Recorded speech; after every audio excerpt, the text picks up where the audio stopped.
Welcome, everyone, and thank you for tuning in. You are listening to The Account.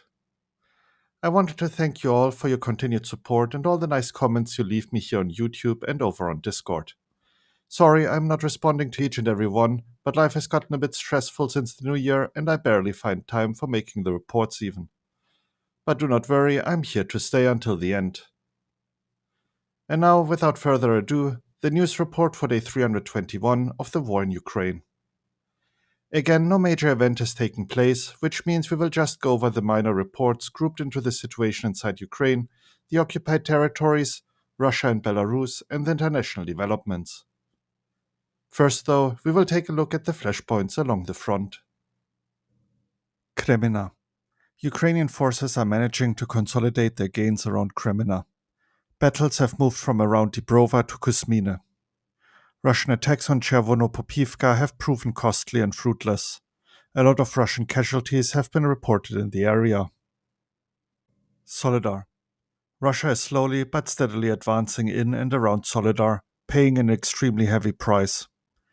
Videos shared on social media show countless Russian soldiers dead. Wagner released videos and photos showing its mercenaries near the center of Soledar and inside one of the salt mines. Russian officials have claimed the full capture of Soledar, however, many sources report ongoing fighting. I honestly believe, while the situation is dire, Russia is overstating successes because they desperately need a victory for propaganda. This would be the first noteworthy Russian victory in over 4 months, during which Ukraine liberated large parts of Kharkiv, Kherson, Donetsk, and Luhansk Oblast. Ukraine's Deputy Defense Minister Hanna Maliar posted in the evening about heavy fightings raging in Soledar. According to Serhiy Cherevati, spokesman for the Eastern Group of Armed Forces of Ukraine, Ukrainian soldiers are doing their utmost to exhaust Russian units and turn any minor tactical successes into a Pyrrhic victory. Yevgeny Prigozhin posted a picture with him and several mercenaries inside one of the salt mines claiming victory over Soledar. However, there are many mines in the area and we have no evidence which one they entered. Bakhmut. Russia claims to have captured Pitorodne once again, but we still lack any evidence so far. However, there is no doubt Russia is currently advancing along the Bakhmut-Soledar front. We simply do not know exactly where and how. Claims that Ukrainian forces managed to push into northern parts of Makiivka once again, but also here we have no visual evidence. Ukrainian special forces have released a video showing their units storming and capturing Russian positions around Bakhmut at night. The positions were lost earlier due to several Russian attacks. The video itself contains scenes some might find disturbing, so I will not show it. And now for the news segment, starting with the situation inside Ukraine. Andriy Chernyak, representative of the Defense Intelligence of Ukraine, commented on the possible new mobilization starting on January 15th in the Russian Federation and the following Russian offensive to capture additional areas. According to Chernyak, Ukraine has prepared itself for this possibility and is ready to repel any attack by Russia. He further stated that while he is unable to disclose any concrete plans, Ukraine will liberate the currently occupied territories, and that is also why Russia is building fortifications. They understand that they are losing, and fortifications built are proof of that. They clearly understand that they will have to conduct combat actions there. Brigade General Viktor Horenko, commander of the Special Operation Forces of Ukraine, revealed that units of the resistance movement are ready for any new developments and created an extensive system spanning the entire front. They conduct reconnaissance, find out necessary information and coordinates, and communicate with units of the Ukrainian Defense Forces. Special Operations Forces are also engaged in training these units constantly. According to the Minister of Foreign Affairs of Ukraine, Dmytro Kuleba, Vladimir Putin has only one option left: to lose the war. He noted that it seems Putin does not want to face reality and stop the war, but instead throws an increasing amount of equipment and personnel at the problem in order to win. But, the foreign minister added, that will not happen. Serhiy Haidai, the head of Luhansk Oblast military administration, reported that the weather has changed and the ground has frozen in the oblast. This will allow Ukrainian forces to resume operations using heavy equipment. Moving on to the latest out of the occupied territories. The National Resistance Center, quoting the local underground, reports Russia is preparing lists of schoolchildren that can be mobilized after graduation. Children born in 2005 to 2006 are already required to register for compulsory military service. Parents are advised to take their children to safer locations. The Mariupol City Council, referring to Vadim Boychenko, mayor of Mariupol, stated that over 30,000 Russians are currently staying in the city. Some of them are workers, while others are affiliated with the Russian military. The council also reported defensive lines being prepared near the city and huge convoys moving through Mariupol towards Zaporizhia, Melitopol, and Donetsk. Russian occupation authorities have begun threatening residents with confiscation of property if they do not switch to pay in Russian rubles. The National Resistance Center reports that despite all the reprisals against the Ukrainian currency, it is still being used by many of the residents. According to an intercepted phone call between a Russian soldier and his wife, Russia is keeping quiet about the Makiivka disaster to avoid a rebellion. During the call, the soldier stated that 610 soldiers died and the corpses were taken out of Makiivka in truckloads. Meanwhile, the military commissar of Russia's Samara Oblast, Oleksiy Vdovin, said that the list of soldiers killed in Makiivka will not be made public. He claims that the list of the names of the dead can be used by foreign intelligence. And now the news updates from Russia and Belarus. US and Ukrainian officials have said that Russia's artillery fire has decreased dramatically from its wartime high. In some places, it fell by as much as 75%. According to CNN sources, either way, the striking decline in artillery fire is further evidence of Russia's increasingly weak position on the battlefield nearly a year into its invasion.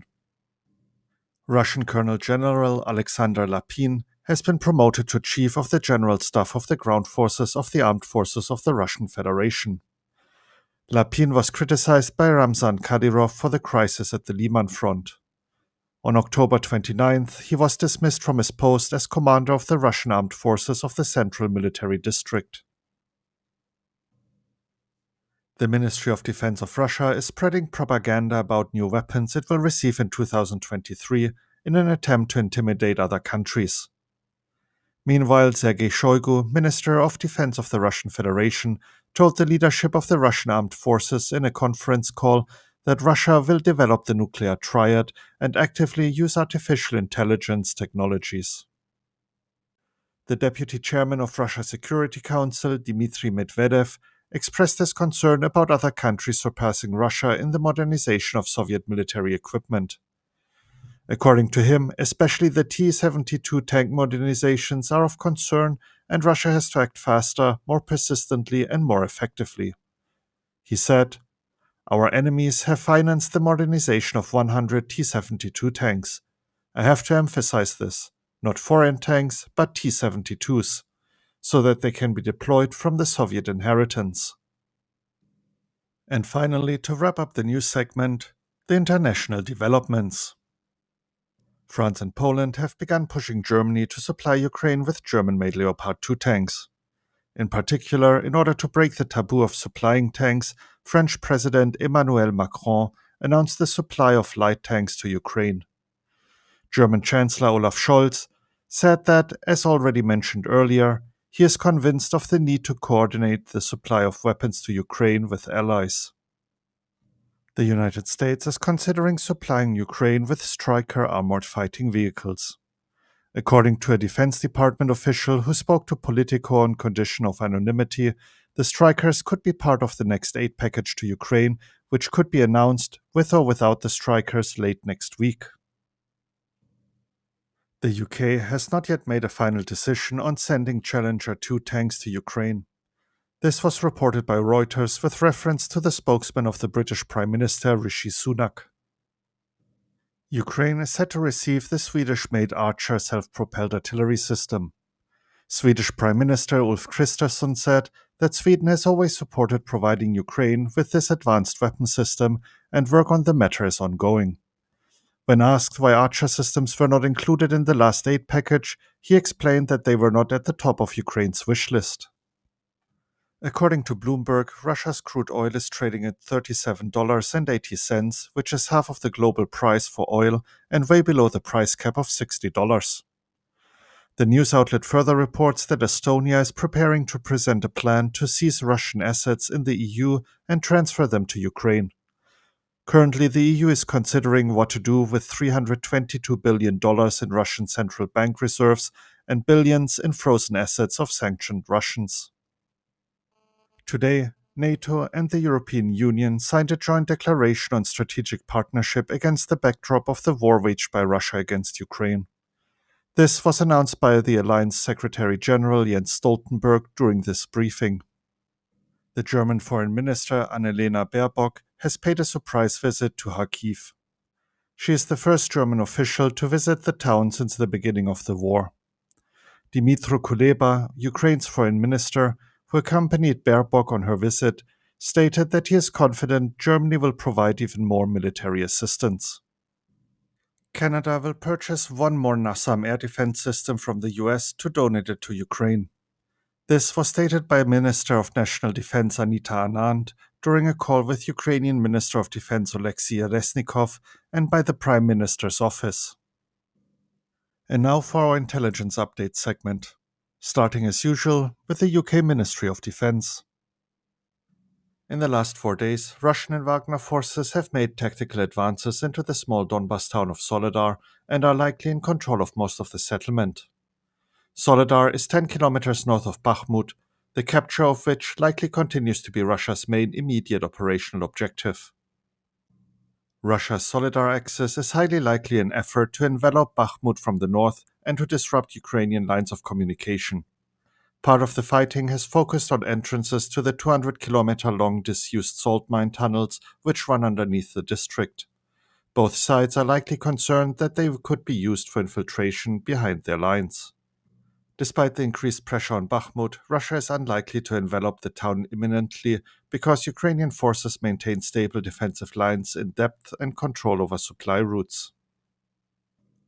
Moving on to the latest assessment by the Institute for the Study of War. According to the latest assessment, Yevgeny Prigozhin, the head of the Wagner PMC, is likely using the success around Soledar to bolster the reputation of his mercenary group as an effective fighting force. Prigozhin stated that currently Wagner units are the only forces exclusively making gains along the front and that his forces are close to capturing the settlement. Russian propagandists and military bloggers quickly picked up on the claimed breakthrough of the front in Soledar and have used the reports as indicators for an imminent encirclement of Bakhmut. Combat footage shared on social media shows Wagner units engaged in small arms combat near the city administration building in central Soledar. The researchers wrote that Prigozhin will continue to use both confirmed and fabricated Wagner Group successes in Soledar and Bakhmut to promote the Wagner Group as the only Russian force in Ukraine capable of securing tangible gains. And to wrap up the report, the evening update by the General Staff of Ukraine. The Russian occupiers continue to wage full-scale armed aggression against our state. To maintain the offensive and replenish losses in manpower, the enemy continues to carry out mobilization measures. The enemy does not stop launching missile and airstrikes, carrying out artillery attacks on critical infrastructure and civilian residences on the territory of Ukraine, thereby violating the norms of international humanitarian law, the laws and customs of warfare. The enemy continues to suffer losses. According to available information, hospitals in the city of Berdyansk, Zaporizhia Oblast, are full of wounded, so the Russian occupying forces have equipped 3 more military hospitals in the last week. And that wraps up today's news report. If you're interested in any of the articles I mentioned, you can find links in the description as usual.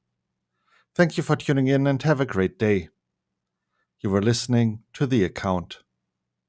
Slava Ukraini.